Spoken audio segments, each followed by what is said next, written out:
পৃথিবীর সবচেয়ে সুন্দর বিষয় হলো মানুষের হাত। মানুষের হাত দেখলে তার জীবন বোঝা যায়। একটা উক্তি পড়েছিলাম যে মানুষের হাত যত নোংরা তার টাকা তত স্বচ্ছ, যে মানুষের হাত যত স্বচ্ছ তার টাকা তত নোংরা। আপনি একজন মানুষের হাত দেখে তার জীবন বুঝতে পারবেন। যে মেয়েটার হাতে হলদে আবরণ দেখা যায় তার গৃহস্থলী কাজকর্মের সাথে সখ্যতা আছে।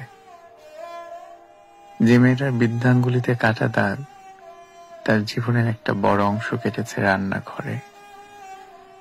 যে মেয়েটা মিনিকিউর করে হয় সে সচ্ছল পরিবারের অথবা কর্পোরেটে তার অবস্থান ভালো। আপনি কেবল একটা ছেলের হাত দেখে বুঝতে পারবেন সে কতটা সময় কলম ধরে রাখে।